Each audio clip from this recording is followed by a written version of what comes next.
जी अस्सलाम वालेकुम। मैं ज़फ़र इकबाल बेसिक मैथमेटिक्स के साथ आपके साथ हूँ। वादे के मुताबिक वन पेपर एमसीक्यूज़ के हवाले से आज हम बात करेंगे, जिसका टॉपिक है ratio proportions and its steps, निस्बत तनासब और उसकी इकसाम। बहुत ही अहम टॉपिक है वन पेपर एमसीक्यूज़ के हवाले से।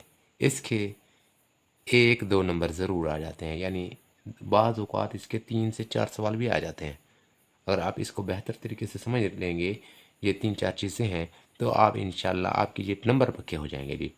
सिर्फ तकनीक्स को समझें, मैं आपका कंसेप्ट क्लियर करा दूंगा। जब आपका मैथमेटिक्स के हवाले से कंसेप्ट क्लियर होगा तो इंशाल्लाह आपको किसी तरह की कोई परेशानी नहीं होगी। सबसे पहले निस्बत की बात करें तो दो मिकदारों के दरमियान जो ताल्लुक़ होता है उसे निस्बत कहते हैं, यानी the relationship between two values इसका रेशो। तो मैं लिख देता हूँ, निस्बत दो मिकदारों के दरमियान ताल्लुक़ को निस्बत कहते हैं। अच्छा, इसको क्या शो कैसे करते हैं जी? इसकी जो अलामत है वो जी ये डबल डॉट है, इसे रेशो हम कहते हैं, अलामत है ये। अच्छा, मिसाल के तौर पर दो वैल्यूज़ हो हमारे पास, ए और बी हो, तो इनके दरमियान जो रेशो होगी वो ए रेशो बी होगी। हम इसको लिख सकते हैं ए डिवाइड बी, ये हमारी रेशो आ गई। अच्छा, याद रखिएगा इसका कोई यूनिट नहीं होता है, यानी कि मीटर, सेंटीमीटर, किलोग्राम और या किसी और तरह का इसका कोई यूनिट नहीं होता, ये याद रखिएगा। अच्छा, इसके बाद तनासब जो है, तनासब क्या है जी? दो निस्बतों के दरमियान ताल्लुक़ को तनासब कहते हैं। तनासब, relationship between two ratios is called proportions. तनासब दो निस्बतों के दरमियान ताल्लुक़, ये क्या होगा जी? हमारा प्रोपोर्शंस होगी, तनासब होगा। अच्छा, इसकी जो सैन है वो ये है जी, ठीक है जी। अच्छा, इसको मिसाल के तौर पर एक हमारी ये प्रोपोर्शंस है और रेशो है, ये प्रोपोर्शन की सैन है। दूसरी रेशो ये है। दो रेशोज़ के दरमियान जो हमारा ताल्लुक़ है वो प्रोपोर्शंस कहलाता है। अच्छा, इसको थोड़ा सा मैं ब्रीफली आपको बता देता हूँ, क्योंकि हमारा अब टॉपिक ऐसा आ गया है, प्रोपोर्शंस ऐसी चीज़ है कि इससे आगे हमारा काम होना है। इस दो जो टैब्स हैं वो बड़ी अहम है। ये देखें, ए रेशो बी प्रोपोर्शन सी रेशो डी। अच्छा, ये जो बाहर खड़े हैं इनको कहते हैं हम एक्सट्रीम या तरफैन। क्या कहते हैं जी? एक्सट्रीम। और ये जो दरमियान में हैं इन्हें क्या कहेंगे? दरमियान में है तो मीन्स होंगे। अच्छा, इनको तरफैन भी कहते हैं, बहर वाले जो हैं, बहर वाले, और इनको वस्तैन कहते हैं। अच्छा, इसका फार्मूला क्या बनेगा जी? इसका फार्मूला ये बनेगा, product of extreme is equal to product of mean. Product of extreme is equal to product of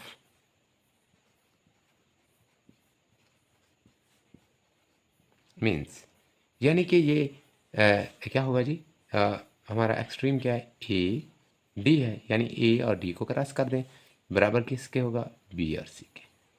ये फार्मूला आपको याद रहना चाहिए, यानी बाहर वालों का हासिल ज़रब बराबर होगा अंदर वालों का हासिल ज़रब। ये बाहर वाले हैं, ये अंदर वाले हैं। Product of mean is equal to product of extreme. अच्छा, इस तरह का क्वेश्चन किस तरह का आता है? इसका क्वेश्चन इस तरह का आता है कि find the value of x. Find the value of x. क्या होता है जी? वो ऐसे देता है, 3:x प्रोपोर्शन 5:7। हमने x की वैल्यू फाइंड आउट करनी है, तो वही चीज़ product of extreme is equal to products of mean. तो हम क्या करेंगे?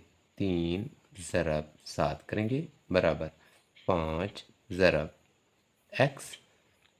3 × 7 3 × 7 जो होगा ये 21 के इक्वल होगा। ये इधर क्रॉस हो रहा है, ज़रब हो रहा है, तो दूसरी तरफ जाकर डिवाइड हो जाएगा। ठीक है जी, क्या हो जाएगा? डिवाइड हो जाएगा। ये एक्स का हमारा आंसर आ जाएगा। एक तरफ अगर कोई चीज़ मल्टीप्लाई हो रही है तो दूसरी तरफ जाकर डिवाइड हो जाएगी। अगर यही चीज़ यहाँ डिवाइड हो रही है तो दूसरी तरफ जाकर मल्टीप्लाई हो जाएगी। अच्छा, इस तरह के कुछ और सवाल करते हैं। एक और सवाल देख लेते हैं। मिसाल के तौर पर हमारे पास क्वेश्चन है 6:x। अच्छा, x को हम कहीं और ले जाते हैं। x/7 प्रोपोर्शन 9:9 9:7 आप कर लें। Product of extreme is equal to products of means. ये वहाँ पेपर में आपने फार्मूले लिखने नहीं बैठ जाना, टाइम ज़ाया नहीं करना। बस आपने सीधा सीधा इसको बाहर वाले को बाहर ज़रा देनी है और अंदर वाले को अंदर, यानी ये 7x हो जाएगा और ये 7 × 9 हो जाएगा। ये मल्टीप्लाई हो रहा है, उधर जाकर क्रॉस मल्टीप्लाई हो रहा है तो उधर जाकर डिवाइड हो जाएगा। डिवाइड जब करेंगे तो 7 7 से कैंसिल आउट हो जाएगा, x इज इक्वल टू 9 आ जाएगा। ये हमारा तनासब का है। यानी कि इस तरह के वो क्वेश्चंस बाद औक़ात आ जाते हैं, प्रोपोर्शंस के इस तरह के सवाल आ जाते हैं। Product of mean is equal to product of extremes. ठीक है जी। इसके बाद कुछ और एग्जांपल भी हम कर लेते हैं। एक और एग्जांपल कर लेते हैं जिसमें मिसाल के तौर पर वो कहता है कि जी 8:7 प्रोपोर्शन x/4। ये हमें कह दे अगर, तो क्या होगा? Products of means is equal to product of me extreme, यानी ये बाहर वाले एक्सट्रीम हो गए और means 8x4 is equal to x×7। ये मल्टीप्लाई हो रहा है, इधर आकर डिवाइड हो जाएगा और 8 को क्रॉस करें तो ये 32 हो जाएगा इज इक्वल टू 7x। ये 7 मल्टीप्लाई हो रहा है, इधर आकर डिवाइड हो जाएगा। आपने वहाँ मिनटों मिनट करना है सवाल को, सिर्फ और सिर्फ आपका जो है कंसेप्ट क्लियर होना चाहिए कि ये किस तरह से होता है। ये हमारा क्या कहते हैं जी, आपका निस्बत और तनासब का बात हो गई। इसके बाद जो है इसकी तनासब की प्रोपोर्शंस की दो टाइप्स हैं। एक को कहता है डायरेक्ट प्रोपोर्शन और दूसरे को कहता है इनवर्स प्रोपोर्शंस। ये बड़ी अहम है। इसमें इबारती सवाल यानी डेली लाइफ क्वेश्चंस आते हैं, तो उनको सॉल्व करने का तरीका हम देखते हैं। प्रोपोर्शंस की दो टाइप्स हैं, तनासब की दो टाइप्स हैं। कितनी टाइप्स हैं जी? दो। कौन सी? एक को कहता है तनासब रास्त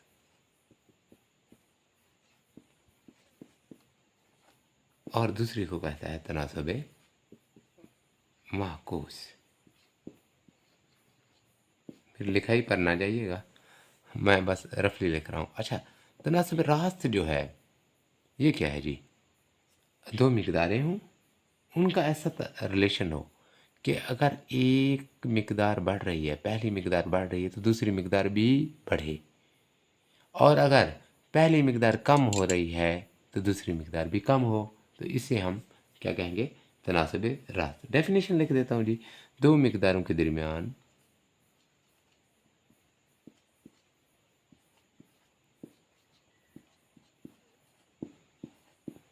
ऐसा ताल्लुक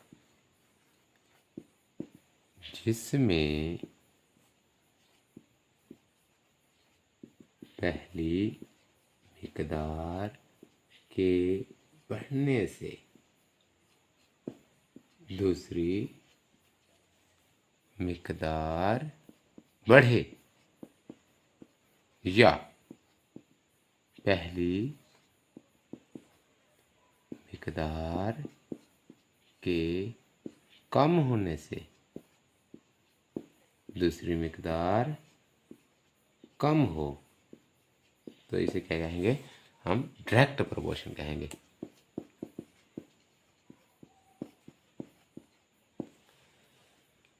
अच्छा, इसकी एग्जांपल देख लें। मिसाल के तौर पर अगर किसी घर में 5 अफराद रहते हैं तो उनकी माहाना अखराजात जो हैं 10,000 आएँ। अगर 5 आदमी और आ जाएँ, यानी 5 से 10 हो जाएँ, तो उनके अखराजात भी तो बढ़ जाएंगे ना। हो सकता है जितने भी बढ़ें, लेकिन बढ़ेंगे ज़रूर। अच्छा, इसी तरीके से अगर किसी मोहल्ले में 20 आदमी रहते हैं तो यही चीज़ और 20 आदमी रहते हैं और उनके अखराजात या तनख्वाह, वो किसी जॉब करते हैं, 20,000 है टोटल। तो अगर उनमें से 10 आदमी चले जाएं, बाकी 10 आदमी रहेंगे तो उनकी पे भी कम हो जाएगी। इससे यानी कि ऐसा ताल्लुक जिनमें दोनों मिकदारें बढ़ें या कम हों तो हम उनको डायरेक्ट प्रोपोर्शन कहते हैं। अच्छा, इन्वर्स क्या है जी? एक मिकदार बढ़ रही हो, दूसरी कम हो रही हो, या दूसरी कम हो रही हो, पहली बढ़ रही हो, तो इसे हम इन्वर्स या फिर तनासबे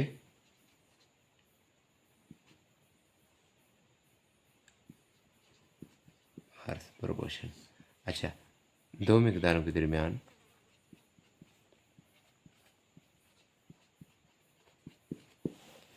ऐसा ताल्लुक जिसमें एक मिकदार के बढ़ने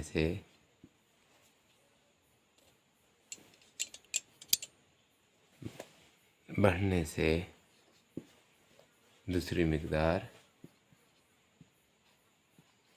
कम हो या पहली मिकदार के कम होने से दूसरी मिकदार बढ़े, तो इसे हम तनासबे क्या कहेंगे? माकूस कहेंगे। मिसाल के तौर पर कोई एक मकान 10 आदमी 10 दिनों में बनाते हैं, 10 आदमी 10 दिनों में बनाते हैं, तो वही मकान 20 आदमी जल्दी बना लेंगे, यानी आदमी की तादाद बढ़ गई है, दिनों की तादाद कम हो गई है। तो ये इन्वर्स प्रोपोर्शन है।